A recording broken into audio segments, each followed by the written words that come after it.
What is going on, guys? Thanks for joining me here on my channel tonight. It's late at night. Can't believe we're up. Can't believe I'm up. Yes, I can, but this is really, really late. So it's almost 2:45 in the morning in these parts. Once again, yes, looking at a tobacco-based scent. This time from the Italian house of Farmacia SIS Annunziata. Firenze, Italy, or Italia. This is Tabacco de Autore. It is an eau de parfum. It is a 100 mils, 3.4 fluid ounces. Pretty cool black bottle. It's got some raised letters there. Firenze, Italy. And as well on that side. Since 1561. You want to talk about old houses, guys. Doesn't get much older than this. Since 1561. Like, Sherlock Holmes was not to be invented for, like, I don't know, like another 320 something years, roughly, something like that. And that was like over 100 years ago. So, I mean, that is crazy. Okay, anyways. We're going to look at sort of like the good, the bad, and the not so hot, or the good, the bad, the ugly in this fragrance, which is a favorite movie of mine. I grew up watching Clint Eastwood films along with Kung Fu films and a lot of television, a lot of TV, too many programs to get into. Anyways, I'm not going to lie. When I first got this in the mail about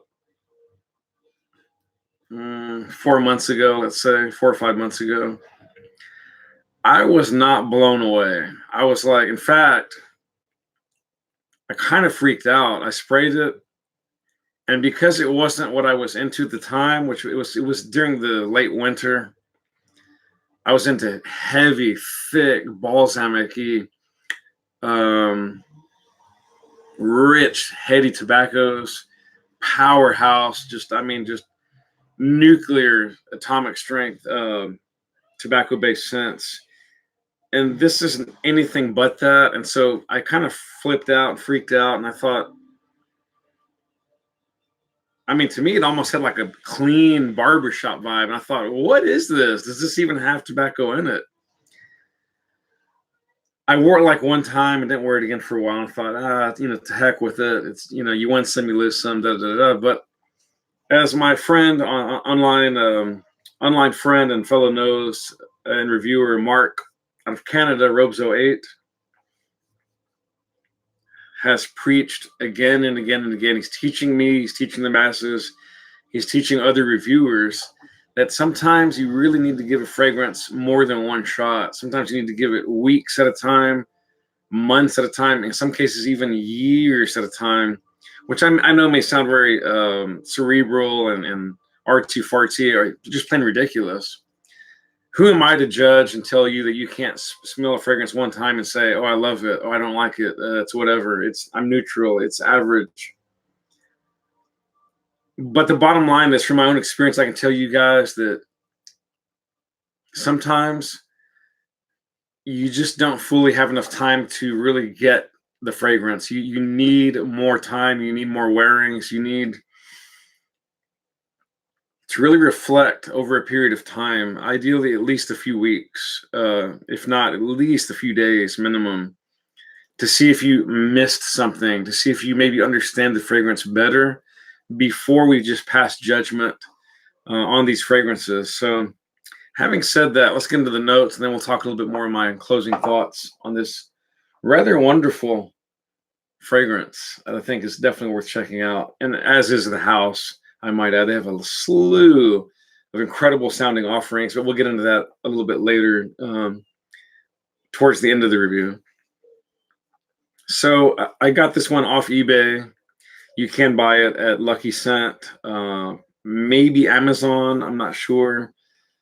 Probably Notino, not sure. Check it out. So this is considered a woody chypre. It is unisex, launched in 2015. nose on this is a very well-known nose in Europe, Luca Maffei. Luca Maffei, who I believe is Milanese. Yeah, he's from Milan or Milano, as the Spaniards like to say. Top notes: bergamot, artemisia, grass, labdanum. In the mid, tobacco and leather. And finally, in the base, we get patchouli, cashmeran, Virginia cedar, guaiac wood or guaiac, amber, and musk.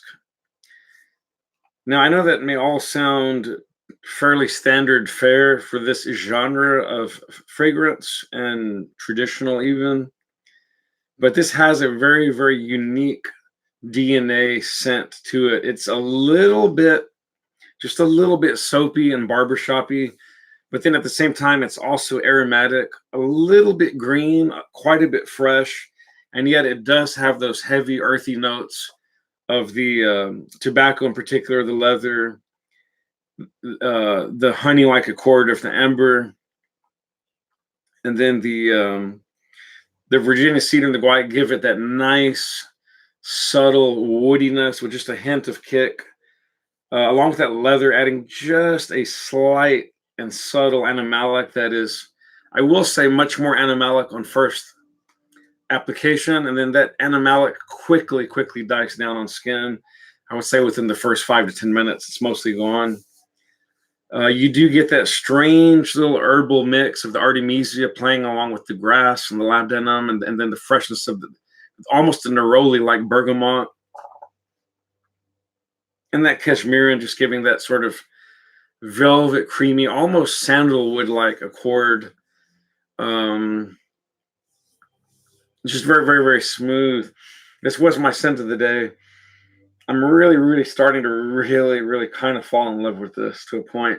It's not my favorite, but gosh darn, is it really good. I'm not going to say gosh darn ever again in any of my reviews. So if you missed it, tough crap. This is sensual, but I wouldn't say overtly sexy. It's masculine, but not overly so. It is a unisex scent. What else would I say about it? It's just very smooth, very classy. It draws people in. It's not loud. It's not proud. It's just it's subtle, wears very close to the skin. Although I wouldn't at all, by any stretch of the imagination, have you believe that this is only a skin scent. I went very heavy. I'm not going to lie. It does wear thin. And by that, I mean, it's going to require quite a few extra pumps and spritzes if you want this to really kind of project around you.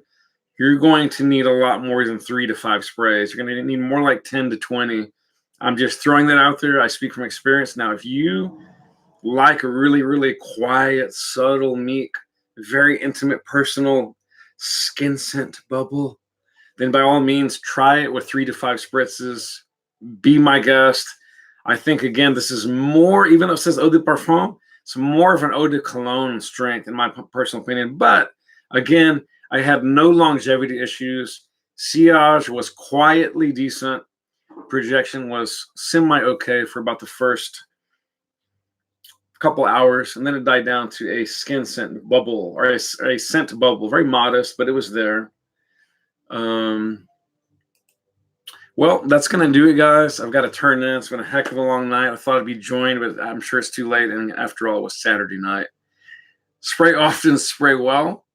Live life on your terms, not someone else's. I do think this is bottle worthy if you dig the softer side of tobacco and a scent that doesn't just scream from the top of the mountain like King Kong or whatever. So get a sample, get a decant. I did save quite a bit of dollars on this. I got this for just 110 delivered on eBay, which is about 40 under retail plus shipping. So I saved about $75 versus buying from an Italian boutique. So word to the wise, buy smartly and use maybe like it's your last day on earth, because you never know. God forbid, you never know. I'm just kidding. Spray according to your taste, your need, your desire, all that stuff. See you next time. Love you guys. If you like, please subscribe and click the bell for future updates. Peace. I'm out of here. Uh-oh.